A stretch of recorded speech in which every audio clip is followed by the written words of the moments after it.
চোর ধরবে যেই ক্যামেরা সেই ক্যামেরায় চুরি। ঢাকার সড়কে সদ্য বসানো এই ট্রাফিক ক্যামেরা চুরি, এই শিরোনামে সামাজিক যোগাযোগ মাধ্যমে বেশ কিছু ভিডিও ছড়িয়ে পড়েছে। আসলে কি এই ক্যামেরা চুরি হয়েছে নাকি পুরো ঘটনাই গুজব? চলুন আপনাদেরকে দেখানোর চেষ্টা করব আসল ঘটনা।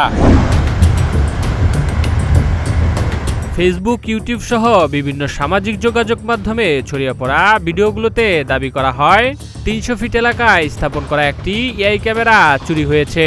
আর সেই দাবিকে ঘিরেই শুরু হয় নানা আলোচনা সমালোচনা। নেটিজেনরা মন্তব্য করে ক্ষোভ প্রকাশ করেন।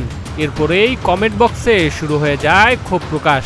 কেউ বলছেন ব্যাপারটা দারুণ, আবার কেউ লিখছেন যেটা সন্দেহ করেছিলাম সেটাই হলো।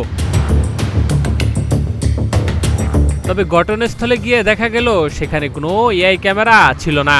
মূলত সেখানে বসানো হয়েছিল ট্রাফিক লাইট। স্থানীয়রা জানায় কয়েকদিনের ঝড় বৃষ্টি আর বাতাসে ট্রাফিক লাইটটি ভেঙে পড়ে যায়। পরে সেটি সরিয়ে পাশের একটি ঘরে রাখা হয়।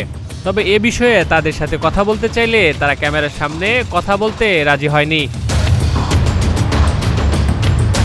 ঘটনাস্থল ও সংশ্লিষ্টদের সঙ্গে কথা বলে জানা গেছে এখানে কোনো এআই ক্যামেরা বসানো ছিল না। মূলত বৃষ্টির কারণে ট্রাফিক লাইটটি ভেঙে পড়ে এবং পরে সেটি সরিয়ে নেওয়া হয়। অথচ সামাজিক যোগাযোগ মাধ্যমে ঘটনাটি ভিন্নভাবে প্রচার করা হয়েছে। সামাজিক মাধ্যমে ভুয়া বা বিভ্রান্তিকর তথ্য ছড়িয়ে পড়া নতুন কিছু নয়, তাই সচেতনভাবে তথ্য যাচাই করে শেয়ার করার আহ্বান জানিয়েছেন সংশ্লিষ্টরা।